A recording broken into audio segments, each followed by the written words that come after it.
আসসালামু আলাইকুম দর্শক, এটা আমাদের 170% জলকরের একটি পুকুর এবং এই পুকুরে আমরা বাংলা মাছের সাথে মিশ্রভাবে পাবদা মাছ চাষে দিয়েছি।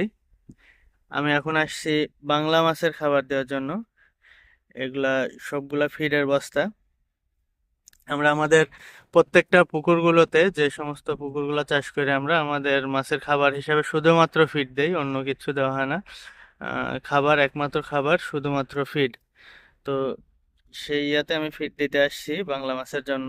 আর আমরা যে বাংলা মাছ এবং পাবদা মাছ মিশ্রভাবে চাষ করি, আমাদের বাংলা মাছের জন্য আলাদা খাবার এবং পাবদা মাছের জন্য আলাদা খাবার। এই যে বাংলা মাছের জন্য ডুবন্ত ফিড এবং পাবদা মাছের জন্য ভাসমান ফিড। আর বাংলা মাছের যে চাষ মানে খাবার দিই, সেই খাবারটা আমরা দিনে একবারই দেই। এই যে এখন 4 বস্তাতে 100 কেজি, প্রতি বস্তায় 25 কেজি করে, 4 বস্তায় 100 কেজি। আর এটার নারিশ কোম্পানির ফিড, এটা এই প্রতি বস্তার দাম 1600 টাকা। এবং আমরা পাবদা মাছকে যে খাবার দিই, পাবদা মাছকে খাবার দিই আমরা সন্ধ্যার পরে। প্রত্যেক দিন 2 বস্তা, 2.5 বস্তা, 3 বস্তা, মানে এটা মাছের চাহিদার উপর ডিপেন্ড করে। কতক দিনে 2 বস্তাও লাগে, 2.5 বস্তা লাগে, আবার 3 বস্তাও লাগে। তো সেগুলার প্রতি বস্তার মূল্য হলো 2600 টাকা করে। এটা নারিশের 2 মিলি, 38% প্রোটিন। আর এইটা যে 1600 টাকা, এটা হলো 25%, সরি 26% প্রোটিন। এই যে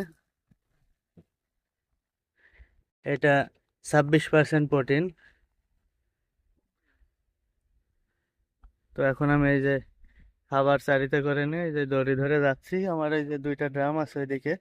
আমি 2 ড্রামে, এক এক ড্রামে 2 বস্তা 2 বস্তা করে 4 বস্তা খাবার দিব। তো প্রতিদিন আমাদের ডোবা খাবার পরে 4 বস্তা, এবং ভাসমান পাবদা মাছের খাবার পরে 2 বস্তা, 2.5 বস্তা, 3 বস্তা। এটা আসলে অ্যাকুরেট ঠিক নাই। পাবদা বাংলা মাছের খাবারটা অ্যাকুরেট, এটা 4 বস্তা। কিন্তু পাবদা মাছের খাবারটা যেহেতু আমরা থেকে দেখে খাওয়াই, সেজন্য পাবদা মাছের খাবারের ইয়েটা বলা যায় না। বিভিন্ন দিন বিভিন্ন রকমের খাবার লাগে। তো এই যে পানির কালার দেখুন পুকুরের। আমি ওই যে ড্যামের কাছে যাব, যদি আমি প্রথমে এয়ারটারের দড়ি ধরে যাচ্ছি। ওই যে এখানে এয়ারটার লাগানো আছে। এই যে উপরে কট সুতা দিয়ে, যাতে পাখি বসতে না পারে, এই জন্য কট সুতা দেওয়া আছে উপর দিয়ে। এখন আমি এই সুতাটা ধরে আমার ড্যামের দিকে যাব। তো ভাই, যারা সমালোচনা করেন যে আপনাদের মাছ কেন ভাসে, কি চাষি হয়েছেন ভাই, আমরা যে পরিমাণে খাবার দিই আর যতটুকু জায়গায় যতগুলো মাছ উৎপাদন করি, এই জন্য আমাদের সমস্যার মধ্যে একটু পড়তে হয়। যদি আমরা সমস্যায় পড়ি, আমাদের তো একেবারে যে লস হয়ে যায় তা না, আমরা সেই মাছগুলো বিক্রিও করতে পারি।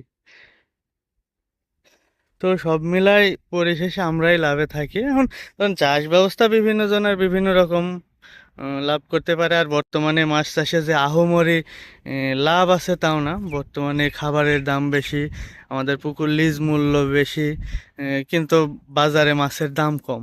তো সেজন্য যে আহামরি খুব লাভ করতে পারি তা না, কিন্তু টিকে থাকার মতো এখন পর্যন্ত চলতেছে আলহামদুলিল্লাহ। এই যে একটা ড্রাম, আর ওইখানে আরেকটা ড্রাম। এই ড্রামে দেবো 2 বস্তা, ওইখানের ওই ড্রামে দেবো 2 বস্তা। এই যে আমি পুকুরের মাঝখানে আছি।